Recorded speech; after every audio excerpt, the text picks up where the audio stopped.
Walang tulugan na maayos, walang higaan, walang kumot. Tunghayan ang kwento ni Tatay Rinaldo.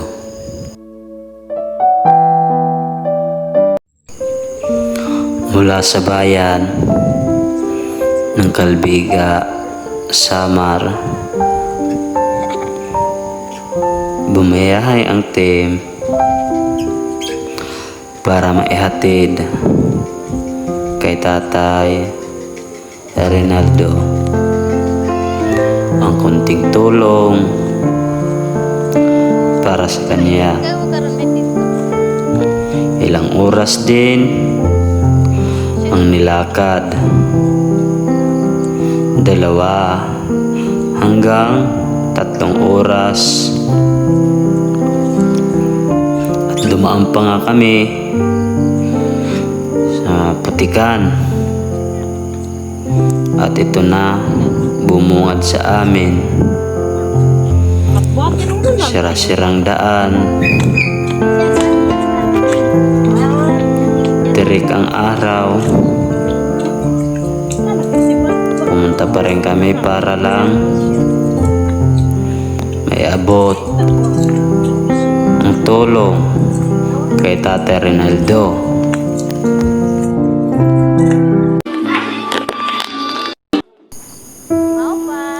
At yun na nga, narating na namin ang barangay Buluan. At dito na kami sa tinutuluyan na bahay na kanya namang tinutuluyan pansamantala. At dahil nga wala na siyang bahay, at ito nga, ginising pa namin.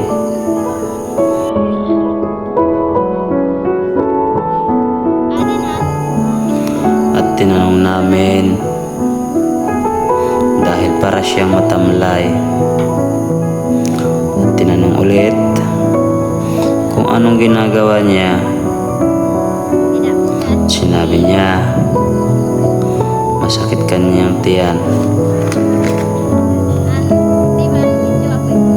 At sinabi namin na mayroong sorpresa para sa kanya. Tulong galing sa mabubuting puso, at ito ay 10 kilong bigas at grocery. At tinanong namin siya, pala ay ilang araw na palang siyang hindi nakakakain ng kanin, at kamuting kahoy lang pala ang kanyang kinakain ilang araw.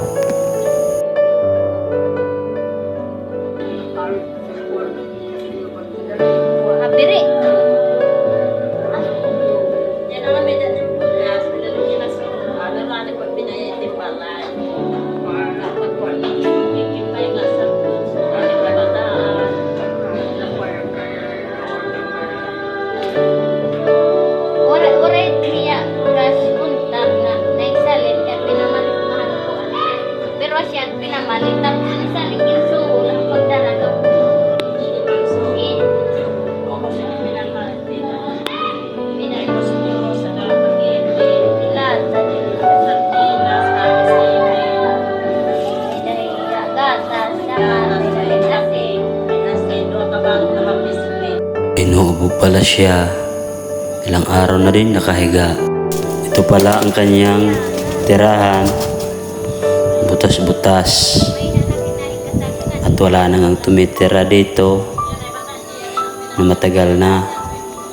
At dito muna siya tumitira pansamantala dahil wala nga siyang matirahan at nasunog na ang kanyang kubo.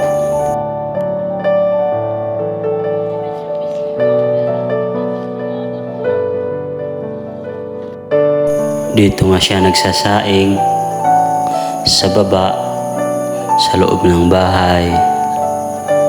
At yan na nga, butas ang mga dingding dahil sira na talaga. Di ko akalain na dito siya natutulog, walang sapin at walang higaan, kundi sa sahig lang, walang kumot at walang nag-aalaga sa kanya, kundi siya lang mag-isa. Nakakalungkot.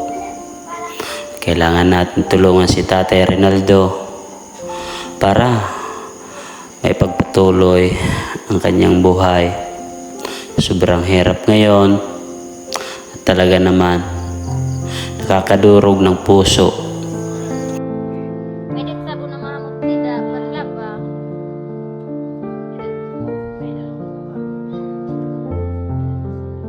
Sira ka sa kaya biscuit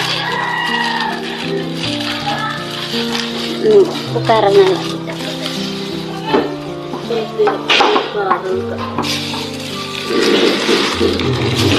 Nalahaw ko sardinas upat lagi saving nga nagkuha sa kapag itinga puro asin asukar sa katay gatas. Kahit sa pag-iigib ng tubig, nahihirapan siya at hindi nga siya talaga makakita dahil bulag na nga ang kanyang mga mata. At ito nga ay iniinit na lang niya yung kanyang iniinom na tubig dahil pag hindi ito ininit, isasama ang kanyang tiyan. Nararamdaman ko sobrang saya ni Tatay Rinaldo dahil maraming taong mabubuting puso na siya ay para matulungan at hirap na hirap daw siya sa kanyang buhay. Hanggat kaya nating tumulong sa kapwa kahit sa maliit na bagay, napakalaking tulong para sa kanila na may hirap katulad ni Tatay Rinaldo. Simpleng bagay naman ito at napakalaking bagay naman para sa kanya at nararamdaman ko talaga saya niya ngayong araw. Natutumba daw siya pag siya ay bumabangon dahil nga wala siyang makain, walang maulam at wala nang naghahatid sa kanya. Sinabi sa amin na gusto niya daw magkaroon ng maliit na kubo dahil wala nga daw siyang matulugan na maayos at walang mahigaan na maganda.